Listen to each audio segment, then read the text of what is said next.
Hello, everybody. Good evening, Earthlings. Good morning, good day, wherever you are on planet Earth. As promised, I'm going to read out the letter that I sent to Prince Harry quite a few years ago, the exact date and the exact wording. Before that, I couldn't help but notice quite a few of the latest comments on the booing short that I did. As suspected, we're all racists. They're very sweet people. I think they're like 11 to 13 years old or something like that sort of thing I might have said when I was that age. Now, there seems to be a bit of an Ina Sharples thing going on with Meghan fans. I think they're all under the misapprehension that all of us, older people, we don't have a life. We're like Ina Sharples, if you're old enough to remember that. We've got hair curlers and we all gossip in the street, because that is the lie that the PR has put out. Well, hello, younger people. I don't like Meghan Markle at all. I don't like the way she's treated her father. I don't like that she dumps on people. She uses people to get where she wants to go. The greasy pole. Do you really think she would have married Harry if he'd been a bin man? Seriously? Do you really think that? You really think she's sweetness and light? Because I don't. That is my opinion. I do have a life. I have a job working with wild dolphins. It's not quite all it's cracked up to be. It has its ups and downs.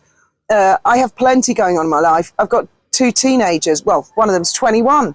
I've got a lot going on in my life. I'm not Ina Sharples, and a lot of people who subscribe and watch my videos are not Ina Sharples, and it's very dangerous to pigeonhole, put people in PR boxes. It's this demographic, that demographic.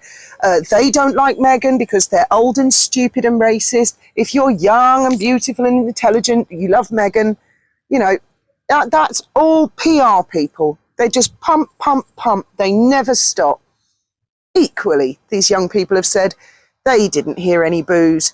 That's because they're watching edited versions. I watched it live on Sky News.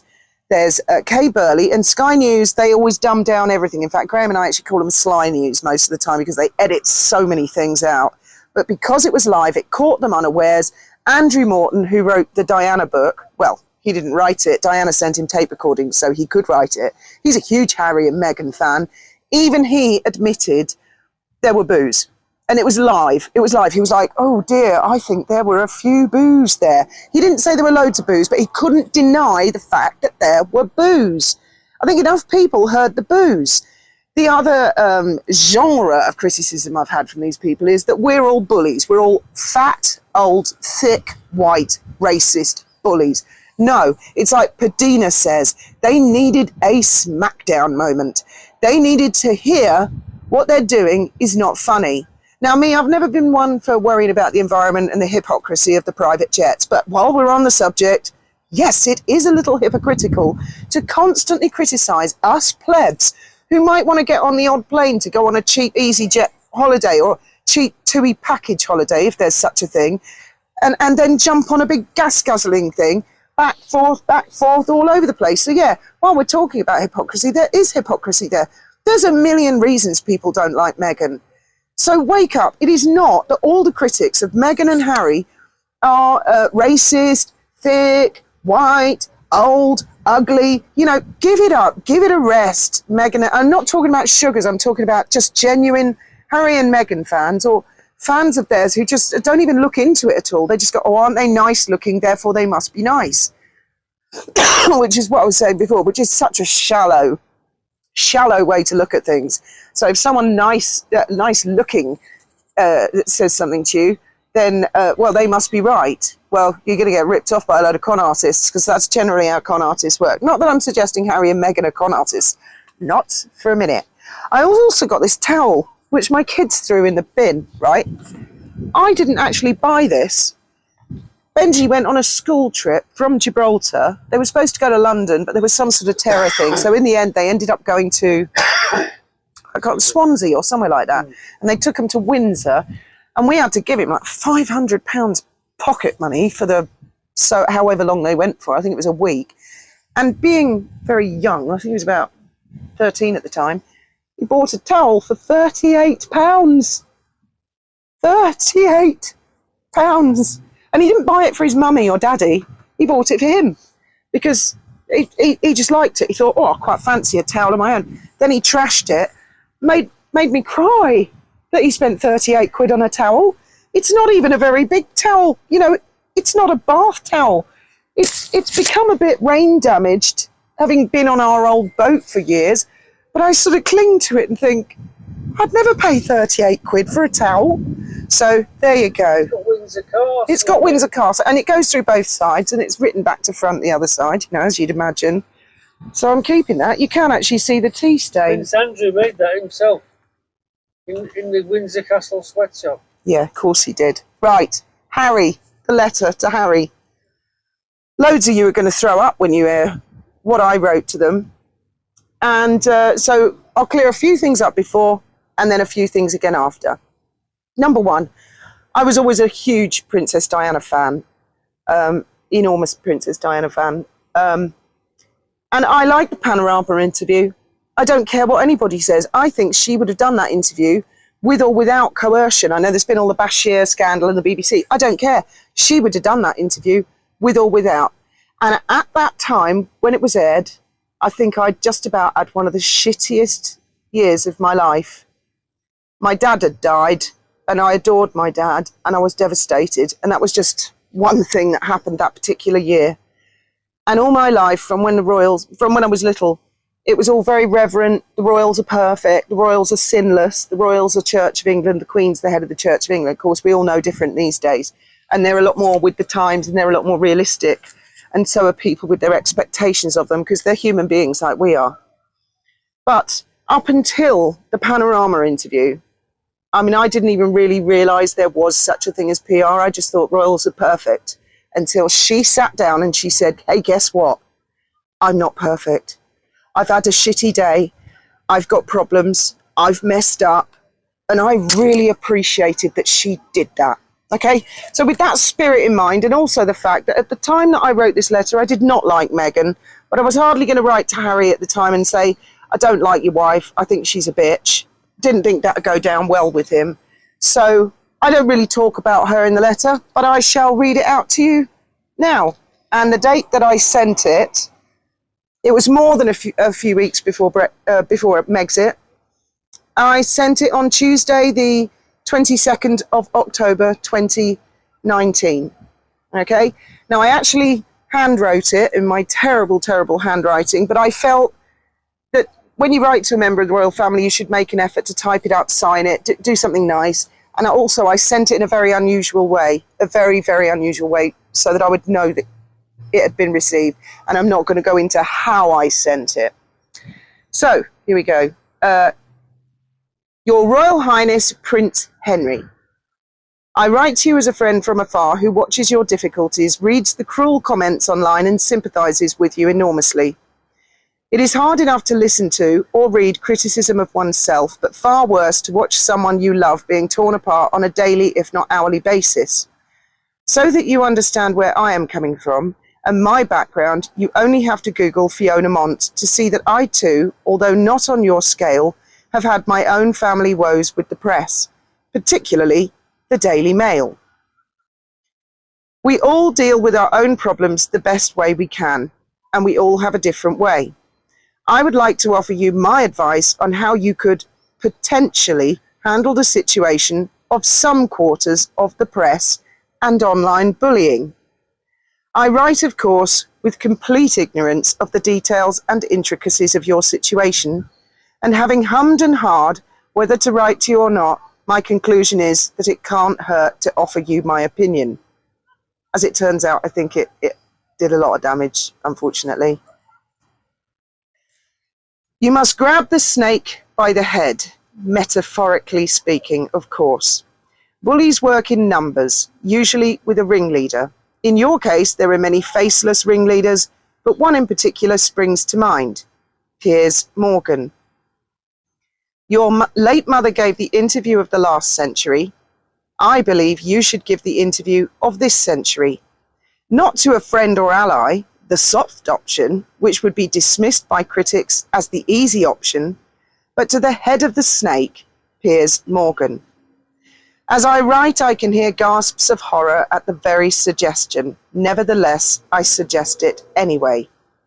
Please don't dismiss all of your critics as bullies. or write them off entirely.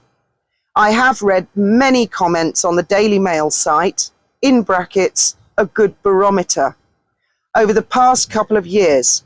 And my overall sense is the majority of criticism, if I had to sum it in one word, would be insincerity. The reason that your late mother's Panorama interview is of such historical value, and the reason it touched many, myself included, in a word, was her sincerity. Peers will ask difficult, uncomfortable, and awkward questions. But if you prepare, take your time to answer, do not lose your temper or show any signs of irritation, you will conquer all. Your mother's answers were careful and considered, honest, but not brutally so. The nation held its breath as she spoke. She was fiercely criticized by some, but the majority applauded her. She stuck up for herself. The essence of her interview, if you'll forgive my language, was I've had a crap day too. For me to see a member of the royal family go on TV and say, I make mistakes, I'm human, I have problems too, was the most levelling experience. As I sat on the floor, cross-legged, watching and listening, I related to her, for I too had had a crap day. In the unlikely event that you, Prince Henry, ever read this letter, let alone follow my advice, I would say the following. Number 1, know your enemy. Do your research on Piers. I believe he does have a heart that beats beneath that reptilious exterior. I saw he did a series on women serving long sentences for serious offences such as murder, and he quite uncharacteristically did it with care, regard, and a degree of feeling. Number 2, get a friend to interview you. Ask the worst questions. Really try to get under your skin. Ask them to be brutal. This will help you prepare for the worst so you're not caught out, and also not to react to questions designed to get you to react. Number 3, this one's very important. Speak to your family and seek their approval. And I include Mr. Markle in that. By excluding him and leaving him defenseless, you automatically make yourselves a target. Number 4, stop your friends from speaking out. They mean well, I am sure, but they do far more harm than good. Number 5, ask Piers some awkward questions. Finally, know that there are many of us out here who support you, follow you, and your family with great interest. Not because we are voyeuristic, but because we have our own families and problems, and we can relate to you, the ups, the downs, the rough, and the smooth. The royal family make us feel as if we are all in it together. Regardless of what the future holds, all the best from a friend, Fiona. Now, I'm pretty certain he received the letter, or at least his wife did, read it, and completely ignored all that advice and thought, that's a great idea. I'll do exactly what she said not to do. It won't be you doing the interview, Harry. It'll be me doing the interview. I'm going to choose the soft option, not the head of the snake. I want Oprah. And look how all that turned out. Now, maybe my advice was really bad advice, and I still don't think it was. I still don't think it was. And at that point, I don't believe that they'd completely conclusively decided to leave the royal family. I don't know what brought all that on, I really don't. But the Oprah interview, I think, was certainly the biggest mistake of her life and her career. And I still think that one day in the future, it would be good for Harry to do an interview with someone like Piers who could tackle the hard subjects. Well, I think Harry's got his work cut out for him at the moment with his booze. And, the other excuse for the booze was they were all cheering Meghan, and then the royal tour bus pulled up and blocked their view, so they were booing at the bus driver because they couldn't see Meghan to cheer her. That was another PR version I heard. How ludicrous.